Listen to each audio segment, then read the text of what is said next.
सुंदरवन जंगल में गोपी नाम की एक अनाथ चिड़िया रहा करती थी। उसके माँ बाप की मौत जंगल में तेज बर्फ बारिश होने के कारण हो गई थी। तब से गोपी चिड़िया फल बेचकर अपना गुजारा करा करती थी। एक दिन गोपी चिड़िया से मिलने उसकी सहेली राशि चिड़िया आती है। गोपी, ये देख, ये जूता कैसा है? ये तो बहुत सुंदर है। ये जूता मैं तेरे लिए लाई हूँ गोपी। मेरे लिए तू जूता क्यों लेकर आई है? क्यों, क्या ये शूज पहनकर तुझे कल मेरे घर आना है? मुझे देखने कल लड़के वाले आ रहे हैं और मैं चाहती हूँ मेरे साथ मेरी सहेली भी सुंदर लगे। लेकिन लड़के वाले तो तुझे देखने आएंगे, फिर मैं वहाँ आकर क्या करूँगी? मुझे कुछ नहीं सुनना गोपी, तुझे कल आना ही होगा। मुझे कोई बहाना नहीं चाहिए। अच्छा बाबा, नाराज मत हो, मैं आ जाऊंगी। अगले दिन गोपी चिड़िया तैयार होकर राशि के घर जाती है। उसी समय लड़के वाले आ जाते हैं। जब लड़के की माँ गोपी चिड़िया को देखकर कोकिला से कहती है, बहन जी, मुझे आपकी छोटी बेटी भी पसंद है। मैं अपने बड़े बेटे के साथ साथ अपने छोटे बेटे की शादी भी करना चाहती हूँ।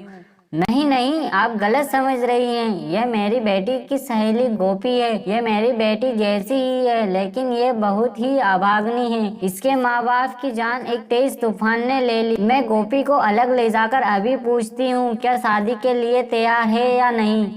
हाँ हाँ बहन जी, अगर लड़की तैयार होगी तभी हम शादी करेंगे। कोकिला गोपी को कोने में ले जाकर कहती है, बेटा ना मत करना, ऐसे रिश्ते बार बार नहीं मिलते। तुम दोनों सहेलियां बहुत ही खुशकिस्मत हो जो एक ही घर में जा रही हो। मैं तुमसे जबरदस्ती नहीं करना चाहती। अगर तुम्हें ये शादी मंजूर है तो हाँ कर दो, सारा खर्चा मैं उठाऊंगी। लेकिन आंटी, आप एक साथ दो शादी का बोझ कैसे उठाएंगी? तुम मुझे आंटी नहीं माँ कहो। मैंने तुम्हें कभी राशि चिड़िया से अलग नहीं समझा। तुम अनाथ नहीं हो, तुम्हारी माँ मैं हूँ। आज से तुम मुझे माँ कहना, ना कि आंटी। ठीक है आंटी, आप जो ठीक समझो वो कीजिए।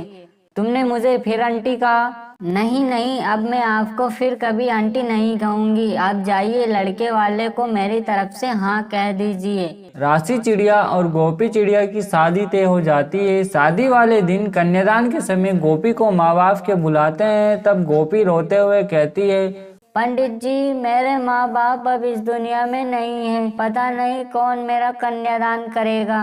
तभी कोकिला चिड़िया और उसका पति वहाँ पर आते हैं। बेटा तू रो मत, मैं तेरा कन्यादान करूँगा।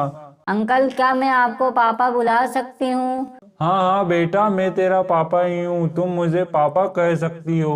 पापा, आप लोगों का कर्ज मैं कैसे उतारूंगी? पापा, आप लोगों ने मुझे मेरे माँ बाप की तरह प्यार दिया है। कोकिला चिड़िया और उसका पति उसका कन्यादान कर देते हैं। दोनों सहेलियां विदा होकर अपने ससुराल चली जाती है और खुशी खुशी रहने लगती है। तो दोस्तों, ये थी आज की कहानी। आपको ये कहानी कैसी लगी हमें कमेंट करके जरूर से बताइएगा। और रोजाना ऐसे ही वीडियो देखने के लिए मेरे चैनल को अभी सब्सक्राइब करें।